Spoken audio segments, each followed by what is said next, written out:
तो last video में हमने बात किया था हाफ वेव रेक्टिफायर के बारे में कि हाफ वेव रेक्टिफायर क्या है, कैसे काम करता है और उसमें कौन कौन से फॉर्मूला जो है वो यूज किए जाते हैं। आज के वीडियो में हम बात करेंगे फुल वेव रेक्टिफायर के बारे में, क्योंकि हाफ वेव रेक्टिफायर का जो इफिशियंसी है वो कितना आ रहा था, 41% आ रहा था, जो काफी कम था। तो इसीलिए हम लोग किसकी तरफ आगे बढ़ेंगे, फुल वेव रेक्टिफायर की तरफ। तो आइए डिस्कस करते हैं फुल वेव रेक्टिफायर। तो फुल वेव रेक्टिफायर क्या होता है कि जो रेक्टिफायर तो सेम ही है, जो एसी को डीसी में कन्वर्ट करेगा वो रेक्टिफायर है। फुल वेव रेक्टिफायर क्या है, दो प्रकार के होते हैं, सेंटर टैप और ब्रिज रेक्टिफायर। तो आइए पहले हम बात कर लेते हैं सेंटर टैप रेक्टिफायर के बारे में। तो क्यों कहते हैं आखिर इसे सेंटर टैप, पहले हम उसके बारे में जानेंगे। तो इसमें जो है फुल वेव रेक्टिफायर में जो ट्रांसफार्मर है, वो ट्रांसफार्मर कौन सा यूज करते हैं हम लोग, सेंटर टैप ट्रांसफार्मर का इस्तेमाल करते हैं। तो इसीलिए ये जो फुल वेव रेक्टिफायर है उसको हम लोग क्या कहते हैं, सेंटर टैप रेक्टिफायर। तो पहले हम देख लेते हैं कैसे काम करेगा ये। तो इसमें भी सबसे पहले हम लोग क्या लगाएंगे, एक स्टेप डाउन ट्रांसफार्मर लगाए हैं, ठीक है। स्टेप डाउन ट्रांसफार्मर के बाद देखिए यहाँ पे दो डायोड लगाया गया है, D1 और D2, ठीक है। फिर इसको हमने एक लोड रेजिस्टेंस लगा करके ग्राउंड कर दिया है, ठीक। तो ये हो गया उसका कंस्ट्रक्शन। तो कंस्ट्रक्शन में क्या हो गया, एक स्टेप डाउन ट्रांसफार्मर, दो डायोड और एक लोड रेजिस्टेंस। आइए इसका वर्किंग देख लेते हैं कैसे काम करेगा। हमें पता है जो एसी सप्लाई होगा वो कैसा होगा, प्लस ऑफ माइनस ऑफ, ठीक है। यहां हम लोग ए बी लिख दिया ताकि हमें पता चले कि कैसे ये काम कर रहा है। तो जब फर्स्ट हाफ यहां पहुंचेगा तो क्या होगा, यहां पहुंचेगा प्लस और यहां क्या पहुंचेगा, माइनस। फिर यहां प्लस और यहां क्या पहुंचेगा, माइनस। तो पहले हाफ में जो मेरा डायोड D1 है वो क्या होगा, फॉरवर्ड बायस, क्योंकि प्लस के प्लस प्लस पहुंच रहा है, माइनस के पास माइनस पहुंच रहा है, ठीक है। तो डायोड D1 मेरा क्या है, फॉरवर्ड बायस। उस फॉरवर्ड बायस के कारण क्या होगा, मेरा करंट आएगा, आउटपुट आएगा, क्योंकि डायोड क्या फॉरवर्ड बायस में काम करता है, आउटपुट देता है, तो आउटपुट आ गया। यहां पे देखेंगे हम डायोड D2 के, तो यहां पे क्या पहुंचा है, माइनस, ठीक है। तो अब जो सेकंड हाफ आएगा तो यहाँ क्या पहुंचेगा, प्लस, और यहाँ क्या पहुंचेगा, माइनस। तो उस टाइम डायोड D2 जो है वो क्या हो जाएगा, रिवर्स बायस हो जाएगा। तो क्या उसका कोई आउटपुट आएगा, नहीं आएगा, है ना। तो फर्स्ट हाफ में क्या हो गया कि डायोड D1 जो है फॉरवर्ड है और डायोड D2 क्या है, रिवर्स है, जिसके कारण सिर्फ ऐसा आउटपुट आएगा, सेकंड का आउटपुट नहीं आएगा। अब जब इस सिग्नल को हम पलटेंगे, सेकंड हाफ में आ जाते हैं। सेकंड हाफ में क्या होगा कि जो डायोड D1 है वो क्या हो जाएगा, रिवर्स बायस, और डायोड D2 क्या हो जाएगा, फॉरवर्ड बायस। तो जो रिवर्स बायस के कारण डायोड D1 का आउटपुट क्या होगा, 0, लेकिन D2 का आउटपुट क्या होगा, आएगा आउटपुट, करंट का वैल्यू है कि D2 क्या है, फॉरवर्ड बायस है सेकंड हाफ में।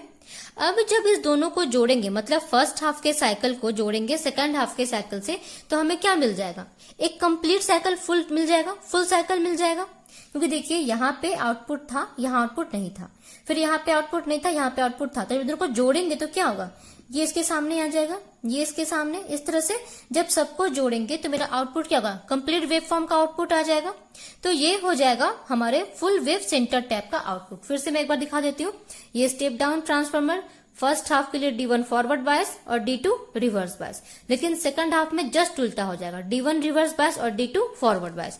तो दो आउटपुट आया, दोनों को जोड़ देंगे तो हमारा क्या आ जाएगा, फुल साइकिल जो है वो रेक्टिफाई हो जाएगा, ठीक है। तो ये था सेंटर टैप। आइए हम देख लेते हैं इसका इफिशियंसी क्या हो जाएगा। तो यहाँ पे हम खुद देख रहे हैं कि यहाँ पे क्या आ रहा है, कंप्लीट वेव फॉर्म आ रहा है, ठीक है। तो इसका इफिशियंसी ऑब्वियस है कि फर्स्ट हाफ का जो था उससे, सॉरी हाफ वेव का था उससे ज्यादा आएगा, आएगा ना। हम चाहे तो डायरेक्ट भी बोल सकते हैं कि हाफ वेव का मेरा कितना था, 40 पॉइंट समथिंग, 41 हम लोग माने थे जिसको, है ना, 40.56 था तो हम लोग 41 माने थे।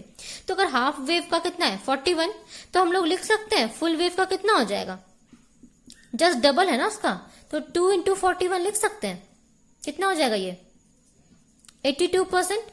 चाहे तो हम लोग इसको डायरेक्ट भी लिख सकते हैं, लेकिन अगर एग्जाम में पूछ दिया कि कैलकुलेट करके दिखाना है तो उसके लिए हमें सारा फॉर्मूला आना चाहिए। तो आइए हम इसका सारा फॉर्मूला भी जान लेते हैं कि इसका सारा फॉर्मूला क्या क्या होगा। तो यहाँ पे हम लोग देख लेते हैं, यहाँ पे ISC कैलकुलेट करेंगे क्योंकि इनपुट तो ऐसे ही रहेगा ना रेक्टिफायर का। तो ISC क्या हो जाएगा, Im/√2, ठीक है। और अब कैलकुलेट करते हैं IDC। हमें पता है हाफ वेव रेक्टिफायर में जो हमने कैलकुलेट किया था वो क्या था, Im/π, क्योंकि ये फुल वेव है तो क्या इसको लिख सकते हैं, 2 टाइम्स हो जाएगा हाफ वेव का, तो ये क्या हो जाएगा 2Im/π। पाई हो जाएगा आईडीसी।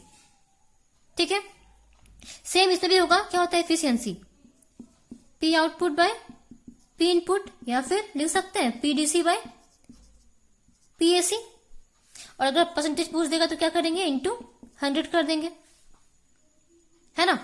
तो यहां पे हम लोग लिख सकते हैं पीडीसी क्या हो जाएगा, अब क्योंकि यहाँ पे IM का वैल्यू क्या हो गया 2IM by pi, sorry IDC का, तो यहां हो जाएगा 2IM बाय पाई का स्क्वायर इंटू RL हो जाएगा ना, आई स्क्वायर आर फॉर्मूला होता है। तो यहाँ पे आई कितना दिया हुआ आईडीसी 2IM बाई पाई, तो उसका स्क्वायर इंटू RL। ठीक है, और PAC क्या हो जाएगा IM बाय √2 का स्क्वायर इंटू, अगर वही RD प्लस RL, लेकिन हम लोग को पता है कि RD का वैल्यू फिर इक्विवेलेंट टू RL हो जाएगा, तो ले सकते हैं RL। तो क्या हो जाएगा PAC IM square, IM by √2 का स्क्वायर इंटू RL, और यहाँ PDC क्या हो जाएगा 2IM का स्क्वायर, ये वाला फॉर्मूला हो गया। ठीक है, तो इसका जो एफिशिएंसी हम लोग कैलकुलेट करेंगे वो कितना आ जाता है, अप्रोक्सीमेटली 82% आ जाएगा। आप लोग कैलकुलेट करके देख सकते हैं, सेम वही फॉर्मूला इस्तेमाल कीजिएगा जो यहाँ पे पीडीसी बाय पीएसी इंटू 100, दोनों का वैल्यू पुट कीजिए, कैलकुलेट करके फिर बताइए आप कमेंट सेक्शन में आपका कितना आ रहा है एफिशिएंसी। तो ये हो गया एफिशिएंसी। ठीक है, तो हमने देख लिया कि कौन कौन सा फॉर्मूला इसमें इस्तेमाल होगा। कुछ फॉर्मूला और भी पूछा जाता है, जैसे आपका VAC। ठीक है, तो VAC आपका सेम वैसे क्या हो जाएगा VM बाय 2 हो जाएगा फॉर हाफ वेव। ये कुछ फॉर्मूला रह गए थे उसमें, तो मैं सोची इसमें बता देती हूँ।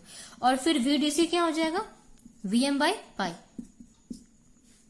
ठीक है, और अगर हम फुल वेव के बारे में बात करें तो यहाँ पे क्या हो जाएगा, जो भी जस्ट मैंने बताया भी आप लोगों को, क्या हो जाएगा VAC हो जाएगा VM बाय √2 और VDC हो जाएगा 2VM बाय पाई। तो ये था फुल वेव रेक्टिफायर का फॉर्मूला, मैंने कुछ पहले ही बताया, अभी इसमें मैंने कुछ बता दिया है। तो आप इस तरह से कैलकुलेट कर सकते हैं एफिशिएंसी, वोल्टेज, करंट, सारा कुछ, रिपल फैक्टर, सब कुछ से कैलकुलेट कर सकते हैं। अब क्वेश्चन ये आता है कि जब हमारे पास सेंटर टैप रेक्टिफायर है, एफिशिएंसी भी इसका कितना था 82%, तो फिर क्या जरूरत पड़ा ब्रिज टाइप रेक्टिफायर का। तो सेंटर टैप रेक्टिफायर का एक डिसएडवांटेज ये होता है कि इसका जो टैपिंग है, क्योंकि एग्जैक्ट मिड पॉइंट पे इसका टैपिंग करना होता है इस ट्रांसफार्मर का, तो ये ढूंढना काफी मुश्किल होता है। बस इसमें एक यही ड्रॉबैक है, बाकी इसका वर्किंग, इसका जो इफिशियंसी, जितना कुछ है सब कुछ सेम होता है ब्रिज रेक्टिफायर का सेंटर टैप के तरह ही। बस थोड़ा जो ड्रॉबैक है वो क्या कि इसका जो टैपिंग पॉइंट है वो ढूंढना थोड़ा मुश्किल होता है। और इसमें जो है हमने 2 डायोड इस्तेमाल किए हैं। फुल वेव में क्या होता है, हम लोग ब्रिज के रूप में 4 डायोड का इस्तेमाल करते हैं। तो आइए हम लोग उसको भी देख लेते हैं कि ब्रिज टाइप रेक्टिफायर कैसा होता है और वो कैसे काम करता है। तो आइए हम बात कर लेते हैं bridge type full wave rectifier के बारे में। सेंटर टैप में क्या ड्रॉबैक था कि सेंटर टैप में टैपिंग पॉइंट ढूंढना बहुत ही मुश्किल था। तो यहाँ पे हम लोग नॉर्मल ट्रांसफार्मर ही लगाएंगे, स्टेप डाउन ट्रांसफार्मर। ठीक है, इसमें देखिए जो डायोड है इसको हमने एक ब्रिज के रूप में लगाया है। सेंटर टैप में 2 डायोड का इस्तेमाल किया गया था, इसमें क्या है 4 डायोड का हम लोग इस्तेमाल करेंगे, D1, D2, D3, D4। ठीक है, तो आइए देख लेते हैं कि इसका वर्किंग प्रिंसिपल क्या है। तो यहाँ हम लोग को पता है सिग्नल क्या है, AC, प्लस और माइनस हाफ में इस तरह से वो घूमेगा। तो जब पहला हाफ इसके पास आएगा तो देखिए क्या होगा, पहला हाफ मतलब यहाँ क्या पहुंच रहा है प्लस, और यहाँ क्या पहुंच रहा है माइनस। अब हम देख लेते हैं कि इससे कितने डायोड जो है फॉरवर्ड बायस में जाते हैं और कितने डायोड रिवर्स बायस में जाते हैं। तो जैसे ही ये प्लस पहुंचा, तो ये प्लस जब इसके पास पहुंचेगा, अगर हम इधर से बात करें तो यहाँ प्लस पहुंचा मतलब ये डायोड क्या हो गया रिवर्स बायस, तो D1 क्या हो गया रिवर्स में आ गया। लेकिन जब ये सिग्नल इधर जाएगा तो इसके पास प्लस पहुंचा मतलब D4 क्या है फॉरवर्ड बायस। तो पहले लिख लेता है ताकि समझने में आसानी होगी। तो D4 क्या हो जाएगा फॉरवर्ड बायस। अब देखिए फिर जब इसके पास पहुंचा ये सिग्नल तो यहाँ क्या पहुंच रहा है प्लस, माइनस के पास पहुंच रहा है मतलब D3 क्या है रिवर्स बायस। अब पहुंचेगा ये किसके पास, ये प्लस वाला D2 के पास, तो D2 क्या है फॉरवर्ड है। मतलब जब हमारा फर्स्ट हाफ चलेगा सॉरी, तो फर्स्ट हाफ में डायोड D2 और D4 क्या होंगे, फॉरवर्ड बायस, और D3 और D1 क्या होंगे, रिवर्स बायस। तो आउटपुट किसके कारण आएगा, फर्स्ट हाफ के लिए D4, D2 और D4 के लिए, तो पहला आउटपुट आया, ठीक है। और ये क्या होगा, D3 और D1 के कारण नहीं आएगा। अब जब हम सेकंड हाफ के बारे में बात करेंगे, सेकंड हाफ में यहाँ क्या आएगा, माइनस, और यहाँ क्या पहुंचेगा, प्लस। अब देख लेते हैं कौन कौन सा फॉरवर्ड बायस में आएगा और कौन कौन सा रिवर्स बायस में, ठीक है। तो सेकंड हाफ का देखते हैं। सेकंड हाफ में देखिए कि यहाँ पे अब क्या पहुंचेगा, माइनस पहुंचा, मतलब D1 क्या है, फॉरवर्ड बायस। यहां माइनस पहुंचा, मतलब ये क्या हो गया, रिवर्स बायस। यहां क्या पहुंच रहा है, माइनस, मतलब ये रिवर्स बायस। यहां क्या पहुंचेगा, माइनस, मतलब ये क्या है, फॉरवर्ड बायस। मतलब सेकंड हाफ के लिए कौन कौन सा फॉरवर्ड हो गया, D1 और D3। तो सेकेंड साइकिल के लिए, सेकेंड हाफ के लिए क्या होगा, D1 and D3 forward, D2 and D4 क्या हो जाएगा, रिवर्स हो जाएगा, ठीक है। तो इसके लिए क्या होगा, पहला तो कुछ आउटपुट नहीं आएगा, फिर यहां पे आउटपुट आएगा, फिर जब चेंज होगा तो फिर क्या होगा, यहां आउटपुट आएगा, फिर यहां नहीं आएगा, यहां पे नहीं आएगा, फिर यहां आएगा। अब जब दोनों को हम लोग कंबाइन करेंगे, दोनों ही हाफ के आउटपुट को, तो हमें क्या मिल जाएगा, कंप्लीट साइकिल मिल जाएगा, ना। तो मतलब आउटपुट आ गया। तो बस जो समझना यहाँ पे कि ब्रिज देख के समझना कि एक टाइम पे कौन कौन सा डायोड फॉरवर्ड है और कौन कौन सा जो है वो रिवर्स है। तो हमने देखा कि फर्स्ट हाफ में D1 D3 रिवर्स था और D2 D4 फॉरवर्ड था फर्स्ट हाफ में। सेकेंड हाफ में क्या हो गया, D1 D3 फॉरवर्ड हो गया और D2 D4 रिवर्स हो गया। और जब दोनों को हमने ऐड किया तो आउटपुट आ गया फुल साइकिल का। पहले ही बता दिया है इसका सारा फॉर्मूला। तो जो फुल वेव का मैंने बताया है फॉर्मूला, सारा फॉर्मूला यहाँ भी इस्तेमाल होगा, तो आप उन फॉर्मूला को देख करके भी इसको ड्रॉ कर सकते हैं। यहाँ कहीं कहीं पे जो है आप जब सॉल्व करेंगे इसके कुछ न्यूमेरिकल को, मैं बताऊंगी भी हालांकि, फिर भी आपका नजर पड़ेगा आपका, तो आपको दिखेगा जो डीसी है ना, पीडीसी। तो कहीं कहीं पे पीडीसी का जो फॉर्मूला है वो आपको मिलेगा IDC का स्क्वायर इंटू RN। लेकिन जब आप PAC का फॉर्मूला देखेंगे, PAC, तो कहीं कहीं आपको दिख जाएगा PAC का square into 2RD plus RN।